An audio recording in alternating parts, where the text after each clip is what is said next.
Everyone has a story. Stories have power. They help us understand. Jessop's Journal is a collection of powerful, positive, and inspirational stories. It's time for Jessop's Journal. Hi, I'm Doug Jessop. Welcome to Jessop's Journal, where we share powerful, positive, and inspirational stories. Up first is the powerful story of a woman that was raised by a single mom who now finds herself being mayor. This office had never seen a woman. When I came in my first day, there was a mural of stampeding horses. It was dark blue and typically just a cave. And I did a post on social media and my girlfriend called and said, "Are you kidding me? You are the first woman mayor. I'm coming to do your office this weekend with your boys." Kamea Johson is a Woman Entrepreneur of the Year who tells a positive story about talking about the firsts until they aren't firsts anymore. We need to keep talking about the firsts. Yeah. So that we finally get to a point where we're now talking about the 100th. Yeah. But it doesn't look race driven. We're talking about the person that's actually assuming the role. You've heard me say everyone has a story, and it's true. But objects, they can have stories too. In fact, inspirational stories. Objects with stories are treasures remembered.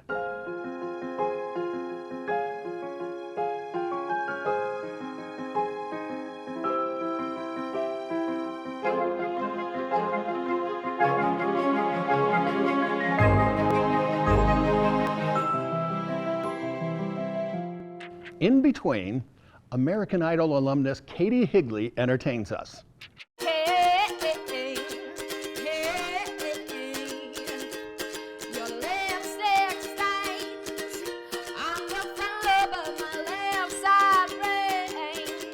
But first, Provo Mayor Michelle Kaufusi.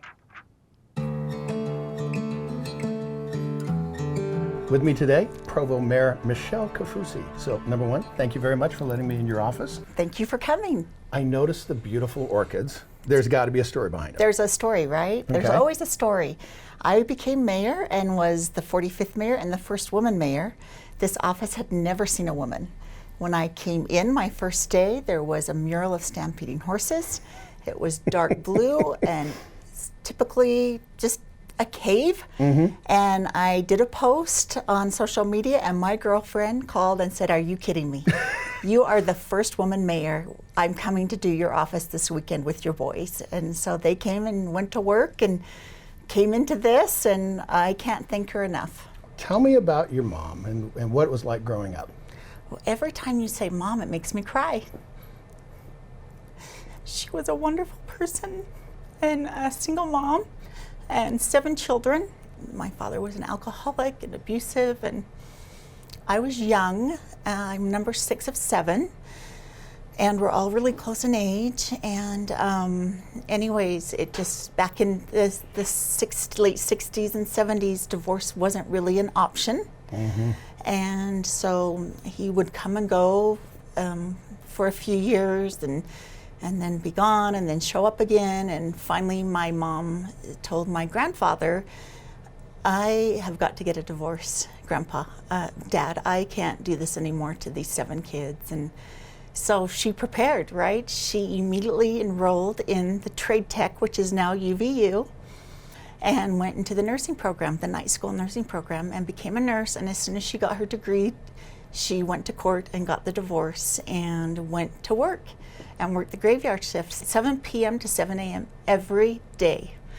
And us 7 kids were home and fending for ourselves, and I'd get up in the morning and get my little brother up, and we'd head out to the bus stop, and she'd pull in and she'd hand us a tab out the window and a Pop-Tart and tell us to have a good day, and that was it. And I'd go to the bus stop and all the moms were there with their kids, and I used to think, what is the deal? Can they not even walk to the bus stop alone? And the minute we'd get on the bus, everyone wanted to taste our tab and eat our Pop-Tart. So what flavor Pop-Tart, do you remember? Just whatever was on sale, right? Yeah. That was our shopping list. It wasn't I making a list. It was we're going to the grocery store and whatever is on sale or a week old or day old, that's what we buy. Being a parent is hard. It's no doubt rough. about it. But doing it by yourself is even more interesting. And growing up without, because I kind of remember it's like, okay, where's your dad? Well, yeah, so- And I just felt like everyone in Provo's dad was either a doctor or a BYU professor. It was back in the day, we were the only divorced family in my whole area. Okay, so you're born and raised in Provo, okay? Now, granted, with me, when it was time to go to college, I wanted to get the heck out of Dodge, okay? So what was it like going to college where it was like you kind of grew up here? Was it kind of the expectation, or was it a goal, or what? It was really interesting because my mom would always tell us, you're going to have to pay for yourself to go to college. Same here. So decide where you're going and start saving your money. Yep. And it was really interesting. When I was a sophomore at Provo High, we walked across the street and went on a field trip up on BYU campus. And I just remember being so impressed with the cleanliness and the beautiful flowers. And I came back, and when you're kind of on your own, a latchkey kid and having to fend for yourself, I wasn't afraid to go talk to my counselor, right? So I went and found my counselor and said, listen, what does it take to get across the street? And she said, I can tell you what it takes to get to BYU. You're gonna have to work hard, but I'll map it out for you and let's get started. And I went to work and graduated with honors and got an academic scholarship, and I was so excited to start college at BYU that I didn't even wait till fall. I started summer semester. I had like 2 weeks off, and I have always been so grateful and never taken my education for granted. You mentioned that you had some jobs.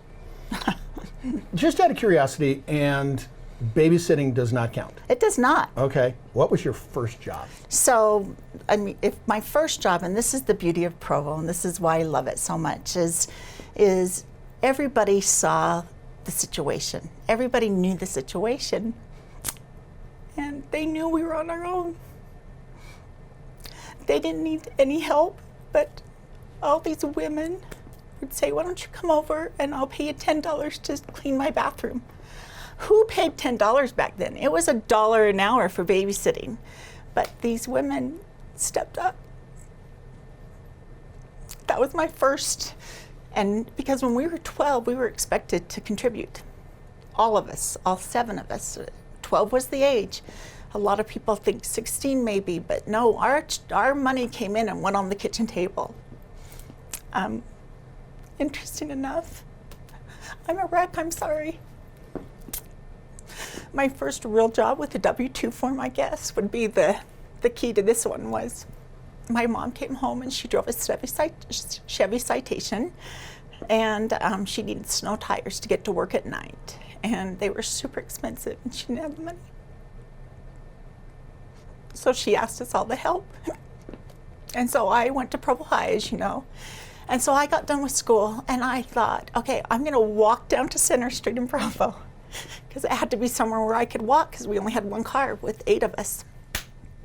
And I walked down to Center Street and I went up and down Center Street, and there was a sign that said help wanted. And so I went in, and again, not only my first real job, but my first big lie. I'm not afraid to tell I was a liar at this point. I was only 15, but I was tall. I'm really tall, and I had this height in 7th grade.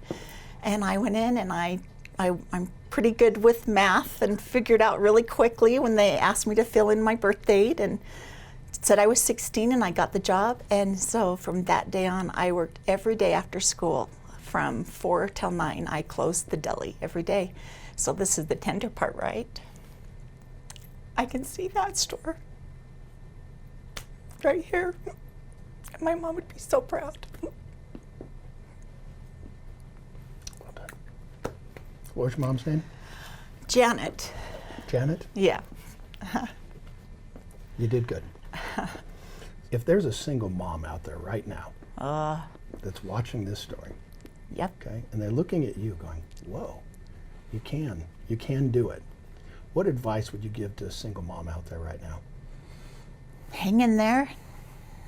It's long and it's hard and it's exhausting, but the skills that I learned from watching my mom navigate being a single mom and raising a large family on a small paycheck in a community that wasn't used to our situation taught me life lessons that I could never have learned anywhere else. Every one of us 7 children have been driven. We are hard workers. We all have college degrees, masters and doctorates. We credit all of that to our single mom. So don't give up. And we were not easy kids, but she hung in there, the community hung in there, the community helped raise us, and it has been a game changer. So just hang in there. Take one day at a time. And my mom used to say things like, I'm so glad this is just a phase. I can't wait for this phase to get over. And I reference that all the time, that you just be patient, work hard, and then just endure. What kind of traditions have been passed down to your children and maybe even to your grandchildren? So family trumps everything. Relationships are everything. It doesn't matter what needs to get done at the home. When someone comes to visit, we all stop what we're doing and we take a seat and we open our door, and we have an open door policy. Everybody's welcome in our house. We don't care where you're from, what you look like, who you love. You're welcome at our home. So you are the mayor of Provo, but what's incredible to me is you're the first female mayor. What does a female perspective mean to a city like Provo? Oh, it is a game changer, because we come to the table with a set of tools that men just bless their hearts. I love working with men, but they just don't have. I have the ability to pull from past experiences of raising a family on a shoestring budget, having to settle arguments, having to make major decisions. All these skills that you learn as a mom managing a big family, I have brought to the table, and it's just amazing. There will be things going on, and I just think this reminds me of the boys fighting over a sword in the backyard. Mm-hmm. And so we're all going to take a break, just like I did with the kids, and we're all going to come back in 10 minutes, and then we'll start this discussion again. And the beauty also of multitasking, I've had to work my whole life. I am not afraid of hard work, mm-hmm. and I will grind it out, and it doesn't bother me. I go on very little sleep. I have a really high energy level, and I actually heard one of my employees about 3 months in on the phone say, oh, she is the best mayor we've ever had, but you better keep up with her because she moves fast. And I do, because there's a lot to do. I get this little opportunity, this window of time to serve this wonderful community that gave so much to me. It's my chance to give back, and I darn well better not let them down. The name of the series is called Jessop's Journal. This is my journal, and it has scars and marks, because to me, life comes with scars. Oh, absolutely, right. And there's this little hashtag called Leave Your Mark, and it's the last question I like to ask everybody. So, Mayor Michelle Kaufusi, how do you want to leave your mark? Provo is so significant to me and so personal to me and my family. And the fact that they helped raise me, the citizens, and gave me so many opportunities, my mark would be, I would hope that I would be able to lift the whole community to a higher level, so that when 30 years down the road, when I look back at some of these projects and decisions I made, that I will have no regrets, and that the citizens will be grateful they elected me. Follow-up question of that. If I had your kids in here, what's the phrase that they would say, you know, Mom says this all the time? So easy. Kaufusi's never quit.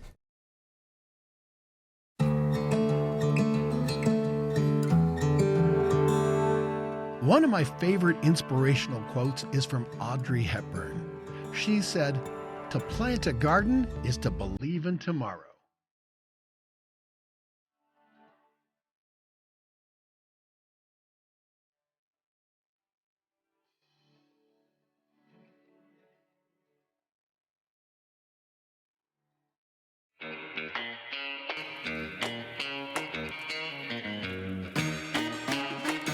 Stories can be told through music. American Idol alumnus Katie Highley sings a great story on Jessop's Jukebox. You've heard of American Idol. I mean, everybody's heard of American Idol, right? Well, here's the song that Katie performed that made her go to Hollywood.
sister. What's that, mister, mister, on the radio, the stereo? The way I'm moving, very no. Hey, soul sister.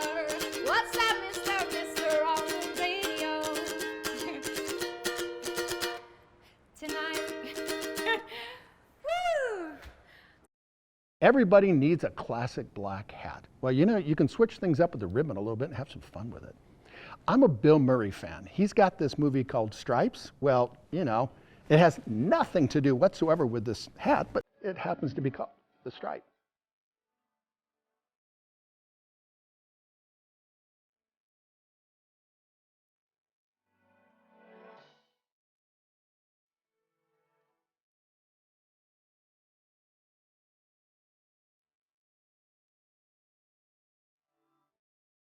We all have different ways of identifying ourselves. Kamea Johson is a powerful, positive woman that tells us that those identities matter. You have an interesting name. Yes. And, you know, I have to admit, the first time I met you, I thought you were Hawaiian. Right. Okay, because The name's Hawaiian. Kamea. Okay, now admittedly, I got to do the Kamea because King Kamea, Right, you know. But right. So, is there a story behind the name? You know, my mom worked for Social Security, Okay. and she saw the name come across her desk in a file. Really? And she was pregnant, and she said, I absolutely love this. And so I, half black, half white. Okay. My mom's half Irish, half Italian. My dad's African American, but he has a lot of native blood, right? Mm-hmm. And so I have a Hawaiian name. Yeah, what the It's heck? a great conversation piece. Mm-hmm. Specifically, once I moved here and we have such a large Polynesian population, Right. I fit in just fine, right? Mm-hmm. I think it's been fun. Now, I have some native background as well. I noticed that you're wearing a very colorful piece there.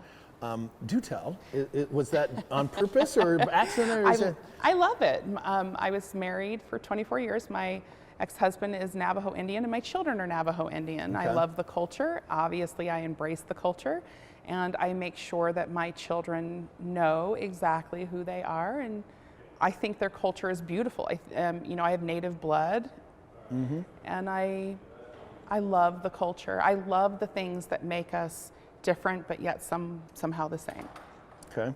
Now, I was raised with a phrase that said, remember where you come from. Yes. And I'm not talking that you come from Iowa or Yes. Nebraska or something, but Yeah. you know, the ancestry thing. Yes. So you've said a word a couple times that I want to dive into a little bit more. Mm-hmm. Culture. Yes.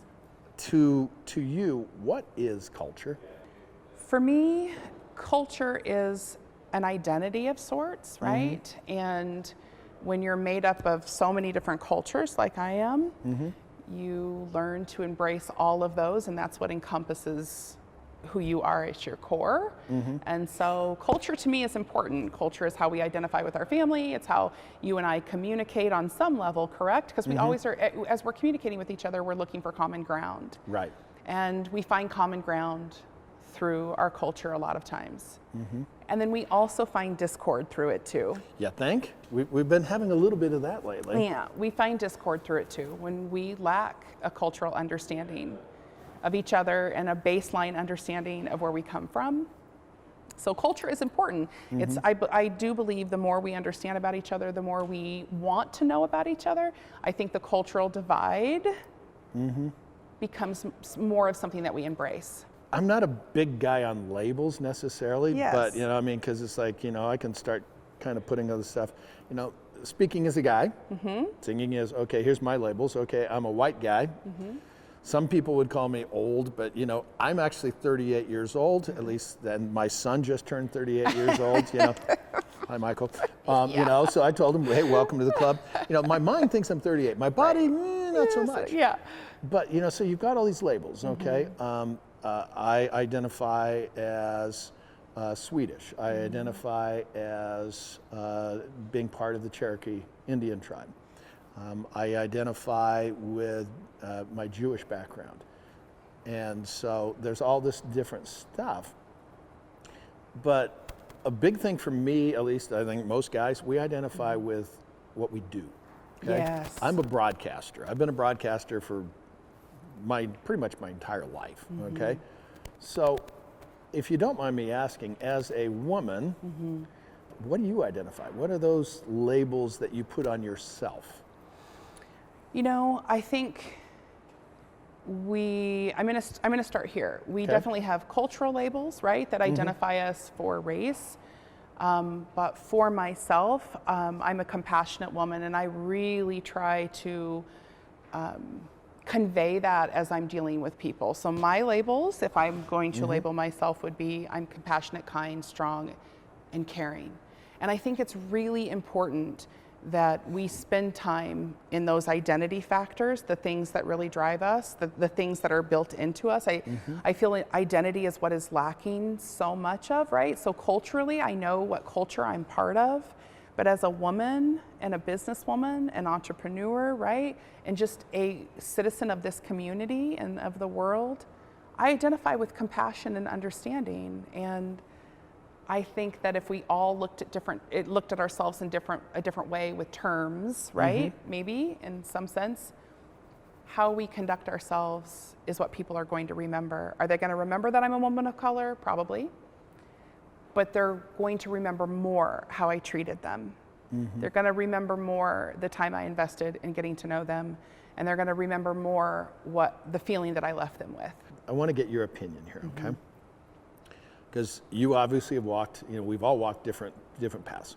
I come from a military family, and most recently there was a very remarkable woman that was commissioned to be the commander of an Air Force base, okay? She's the first woman, but she's not the first woman because we actually have an Air Force commander here in Utah, but she was the first black woman.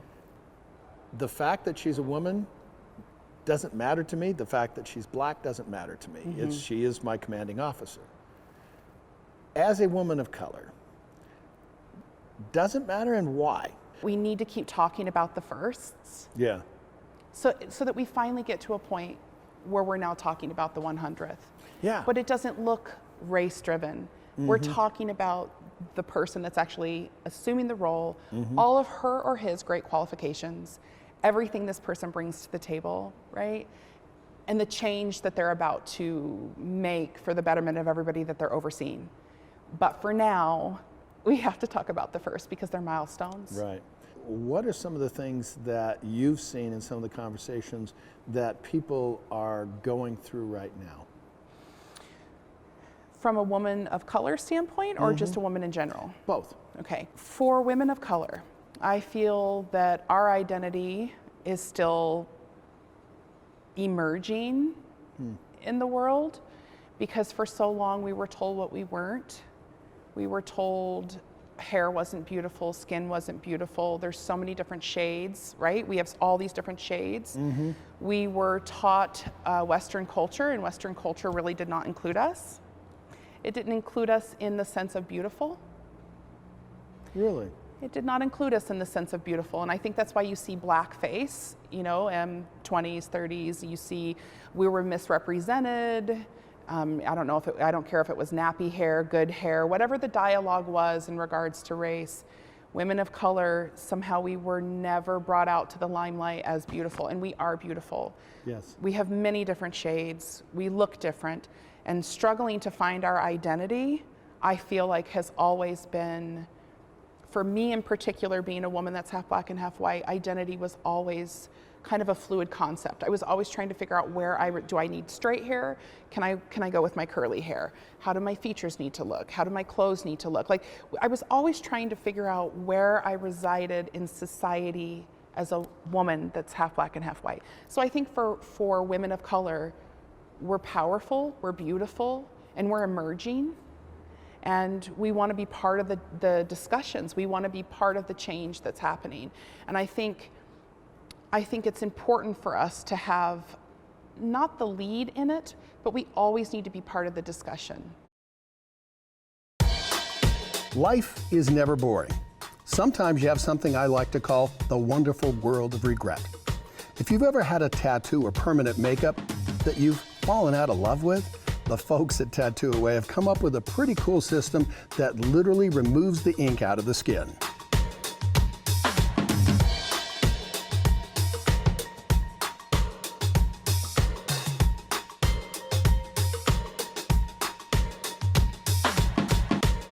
Everyone has a story.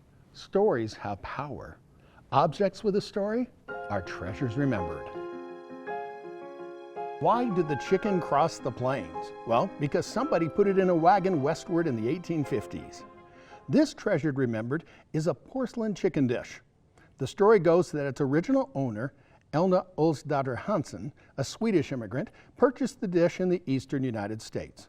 It was deemed special enough that it was packed in Captain Brown's wagon train from Iowa, bound for Salt Lake City, and ended up in Mount Pleasant, Utah. The dish was then passed on to her daughter, Christina Peterson.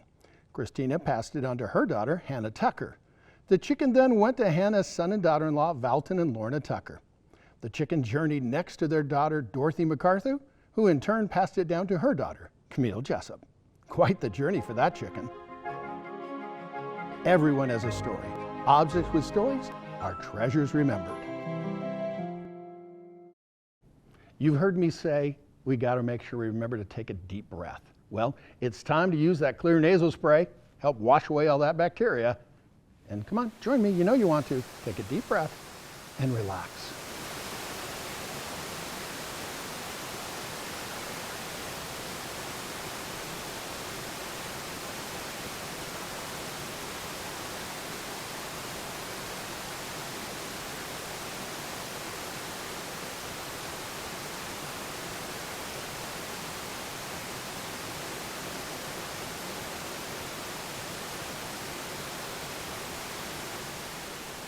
Thanks for watching this episode of Jessop's Journal, where we focused on powerful women.